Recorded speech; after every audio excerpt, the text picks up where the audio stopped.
woman I loved, the one I'd built my world around, was lying there, tangled up with another man like I never existed. My name is Ethan, and for most of my adult life, I thought I had everything figured out.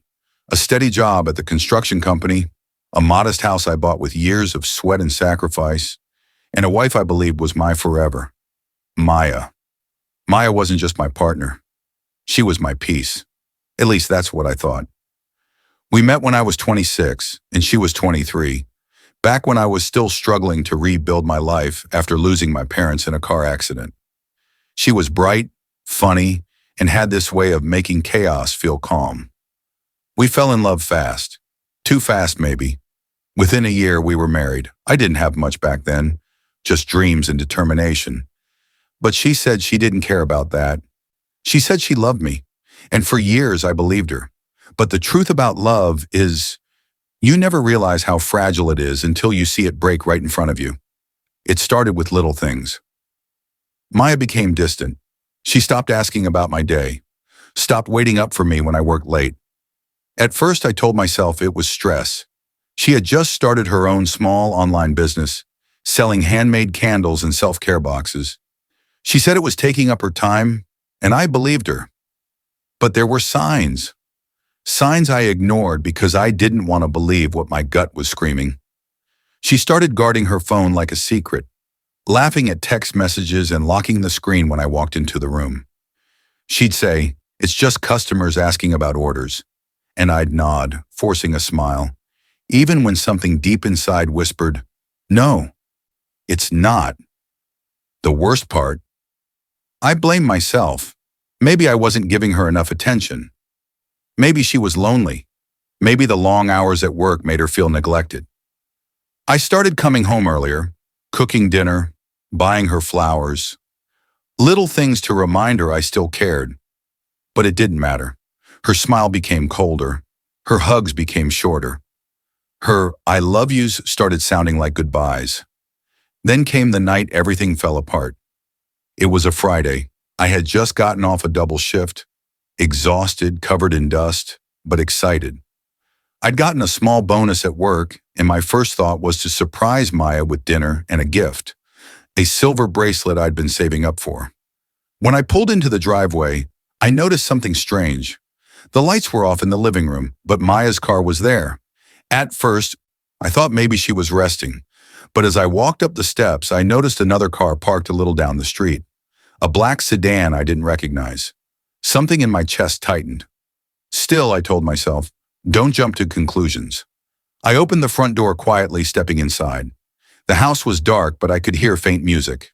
Soft, slow, intimate. Not the kind of music you play when you're alone. And then I heard it. Laughter.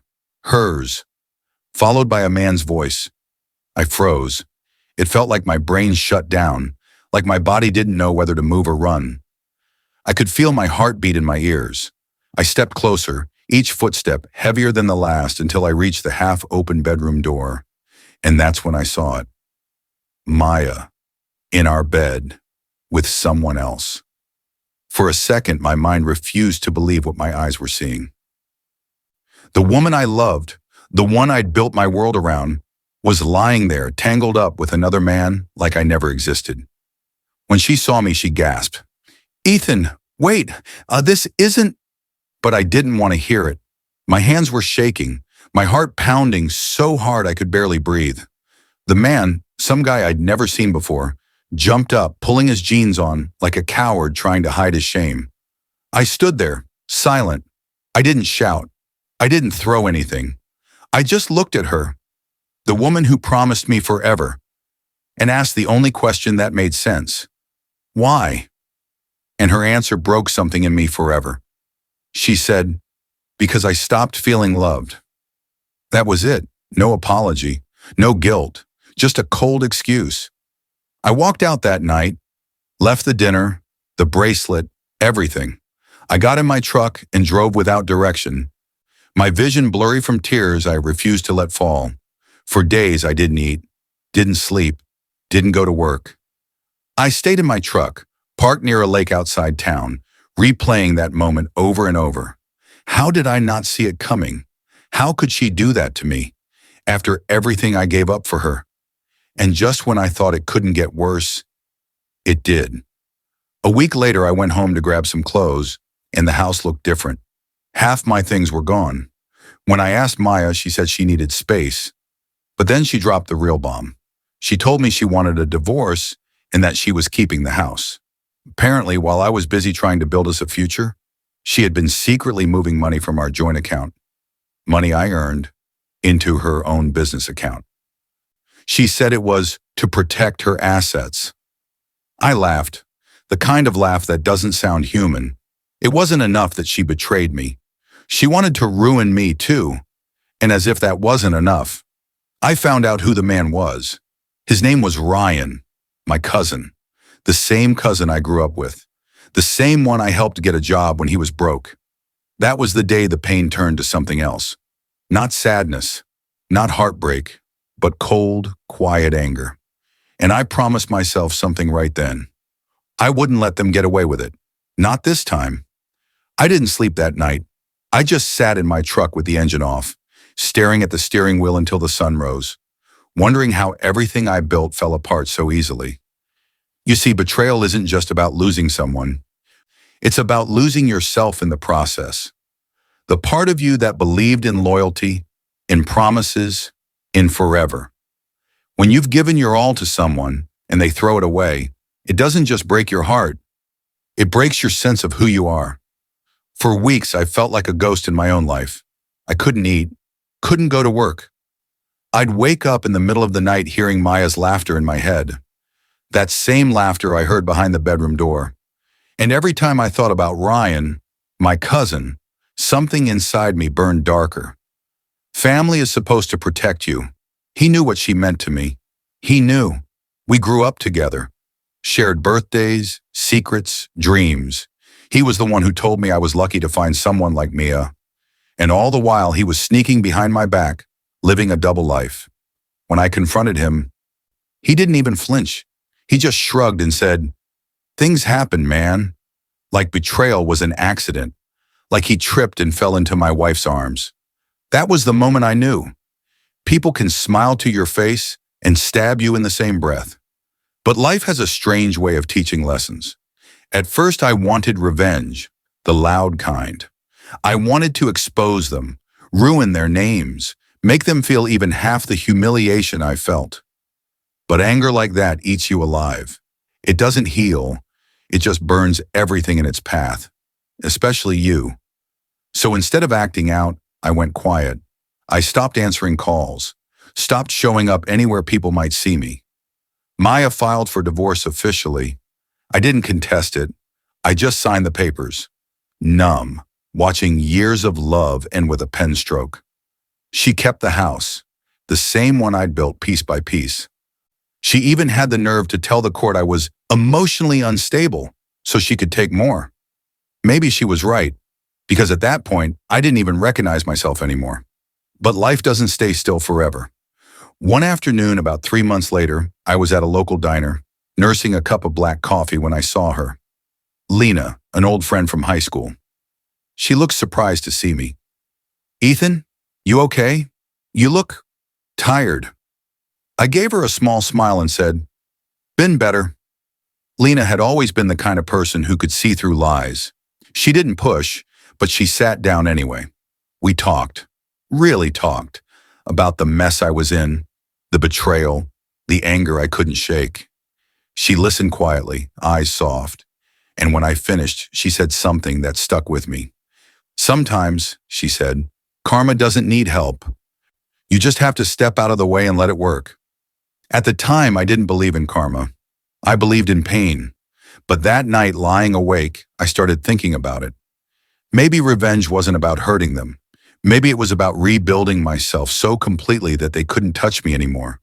So I started small. I went back to work, got into therapy. I stopped looking at old pictures, stopped replaying the past, and slowly, painfully, I started to heal. But karma? Oh, she works in silence. 6 months later, I got a call from a friend who still lived near my old neighborhood.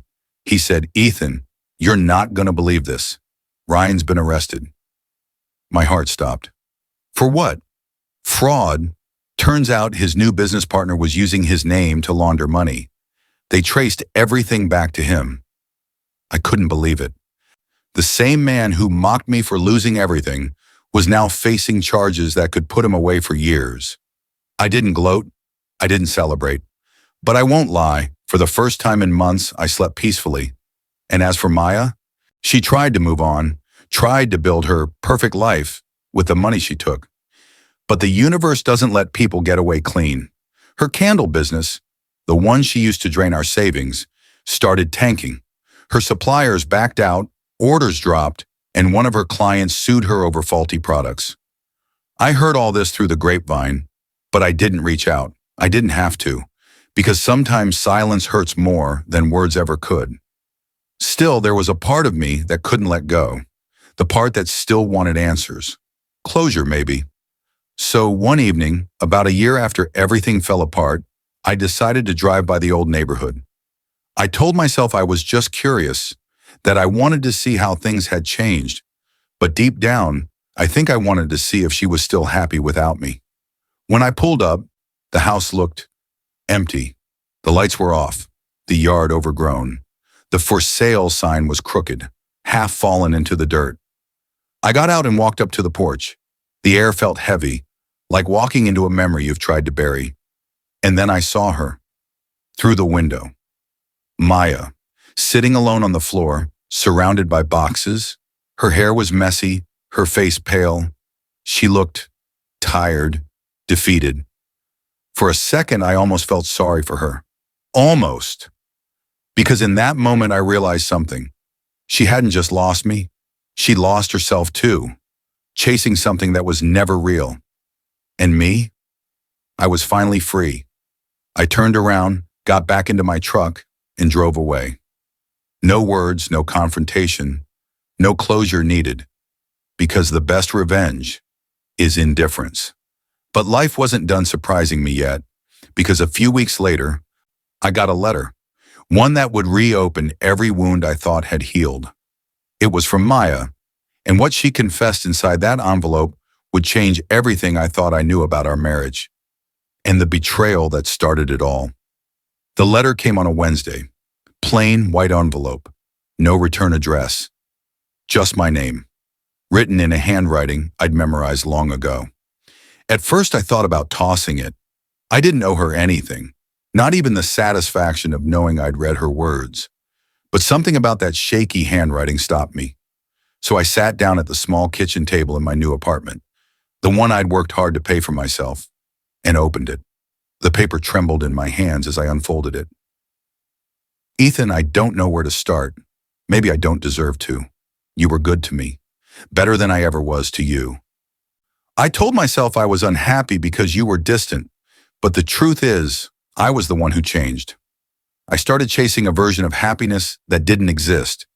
I thought Ryan could give me excitement, something new, but all he gave me was emptiness.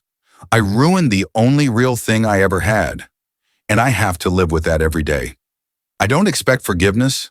I just want you to know, I never stopped loving you, even when I was lying, even when I was pretending I didn't care. You deserved better than me. You always did. Maya. I just sat there for a long time after reading it. No tears, no anger, just silence. Because for the first time, I saw her for what she truly was.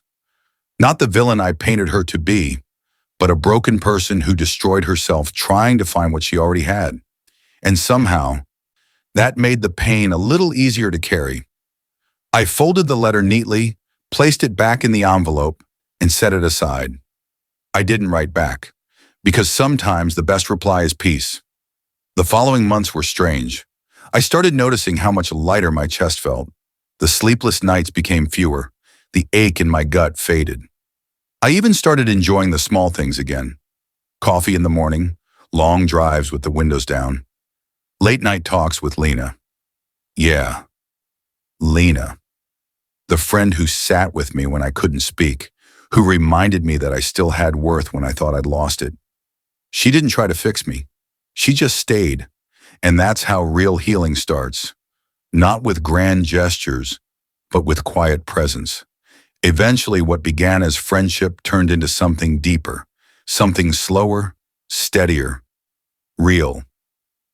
I told her everything about Maya, about Ryan, about the pain that once consumed me. She didn't judge. She just said, "You had to lose them to find yourself?" And she was right. But fate wasn't done showing its irony. One evening, almost a year later, Lena and I were at the grocery store when we ran into someone I hadn't seen in forever. Ryan's mother, my aunt. The moment she saw me, her eyes filled with tears. "Oh, Ethan," she said, her voice trembling. "I've wanted to call you so many times. Ryan, he's not doing well." I didn't know what to say. She explained that Ryan had been released from prison early after serving time for the fraud charges, but life hadn't been kind to him since. No job would hire him, no one trusted him, and the stress had taken a toll. "He's sick," she whispered. "Doctors say it's his heart." I stood there frozen, staring at the cereal aisle like maybe it could distract me from reality. Because that's the thing about karma. It doesn't always come loud or cruel. Sometimes it just mirrors the pain we've caused others. And as much as I wanted to feel vindicated, I didn't. I just felt tired. A week later, I got another letter, this time from Ryan himself. He wrote from a rehabilitation center. His handwriting was shaky, but the words hit harder than any apology ever could. "Ethan, I don't expect you to forgive me. What I did was unforgivable. I lost everything because I couldn't stand to see you happy. I thought I was taking what you didn't deserve, but it turns out I was stealing from myself. Maya and I aren't together anymore.